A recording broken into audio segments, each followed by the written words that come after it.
Hi, welcome back. It's been a while since I've done any gaming videos, several years in fact, and I thought I'd try and get back into it. So today I'm looking at Streets of Rage 4 on the PC, although you can get it on the consoles as well. When I first saw the screenshots and the cartoon-like Axel, I was pretty worried, to be fair. Not that I wanted a modern-day 16-bit kind of the pixelated version, because, you know, we've got plenty of those as well. But it's just very hard to imagine how this game would be relevant nowadays. But thankfully, Dometu have pulled it off, if that's how you pronounce it. They're looking back at the resume. It's not hard to see that, you know, how they've done that. Set 10 years on from the third game, Mr. X's kids are on a rampage and mind controlling people with music or some such. Certainly enough of a base for me to bring out the fighters from retirement and start bashing again. The enemy design is absolutely brilliant, although it might appear annoying at first. Each one is like a puzzle in themselves, and it soon trains you into patterns and the skills for each mob. For example, jumping towards a Donovan, you soon learn, is not a great strategy because he'll uppercut you straight out of the air, and this accumulates into a crazy dance when you get a mix of enemy types that's challenging but satisfying to defeat on the hop. Don't jump at that one, grab that one, backhand that one, jump over the slide of Y signal, but be careful that Donovan isn't nearby. The combat itself's really snappy, reactive, and the feedback's very nice. It just feels very, very good to play, which, considering that's all you're doing in this game, it's a good job really, isn't it?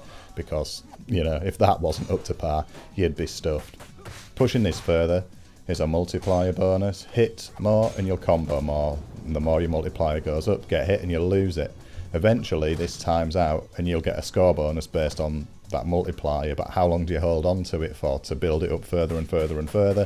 Obviously if you get hit, you're going to lose it, so if you let go and just don't get hit for a few seconds, you're going to get that score, and score is important because it'll increase your lives, and on arcade mode that's essential because you only get one continue if you're really pushing it for the hardcore there, and on the higher difficulties you'll get less lives as well and more enemies, so it's worth bearing that in mind. And this creates a satisfying loop that encourages to hone your skills, learn the patterns of the AI, not get hit, and the risk-reward structure is in full effect. Your heart will sink when you see certain enemy combinations, and a Galcius casually wandering up and down the screen with his knife is still as much of a pain in the backside as it was all those years ago. Each character has a special.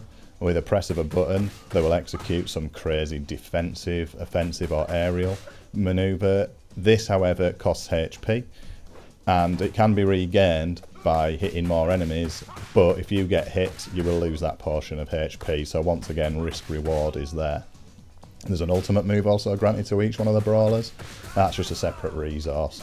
You can find these hidden out about the levels, and you'll start with one or two depending on the difficulty anyway, and it's good for leveling the field.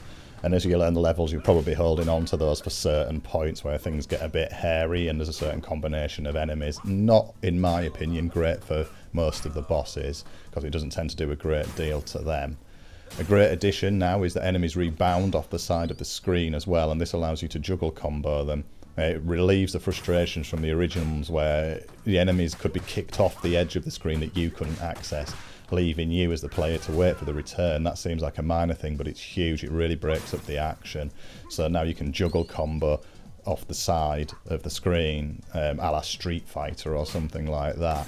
Another nice touch is being able to throw a weapon such as a pipe at the enemy, and if you're quick enough you can catch it again as it bounces off them, but later on, I'll warn you, some of the enemies will just catch it and beat you with it, so you just got to be aware of that. It's not all, you know, up there, it's not all pros when we're thinking about the cons. To me, anyway, personally, boss fights can be a bit of a drag. They're not particularly hard once you learn the patterns and phases, and they can just drag on a bit too much by the very nature. It's almost the opposite of something like Cuphead, where the platforming levels come second to the boss fights. Here it's the journey for me, more than the destination, and that's the highlight. So yeah, that's just something. How you could like rectify that, I'm not sure. Make the bosses a little bit more interesting, or use, you know, have less health, I'm not sure, but it just kind of breaks up the action, and I just prefer the levels, and the 1 second you're in a big old kung fu fight, the next you're fighting a pretty static boss. There's a decent roster of characters and some to unlock as you progress as well. I would have liked to have seen a couple more, a bit more weird ones, a bit more strange ones. Some, you know, I'm not saying like Street Fighter, but you know, you've got like Dalsim and some real oddities in there. But they're pretty run of the mill, but they're all fun and solid in their own right. I know recent patches have balanced them a bit as well, because some were certainly a lot more powerful than others. Co-ops here, locally online. There's a battle mode and a boss rush mode. Nice additions, really. For me, the story and arcade is where it's at. I've never been a huge fan of boss rush or battle modes in brawlers. And as I've said before, I don't really care for the boss fights that much in this game.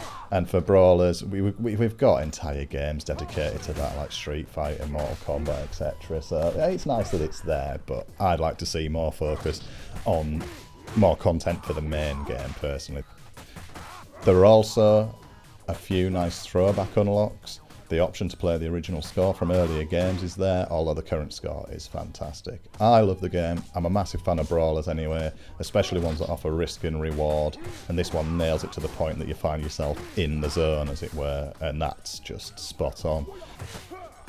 Some might think the entry price is a bit steep. It comes in at 20 notes on console and a touch more on the PC, but I think it's worth it. It's got plenty of replayability in regards of the difficulty modes and playing with friends and trying to just hone your skills down. And don't forget, you've got the roster of each fighter as well to get through and perfect them if you're so inclined, and how well you can do, and can you make it through the arcade mode. One thing this game really brings home is the fact that games are fun. They're meant to be fun and escape. There's no leveling, there's no loot, it's pure gameplay, it's pure fun. And that's what's missing a lot nowadays for me. I love a good looter any day of the week, it's one of my favourite genres. But it's nice to be brought back down to the basics, especially when it's done so well and clearly with so much love and hard work. And I really do hope that they bring more content to it in the future. Cheers.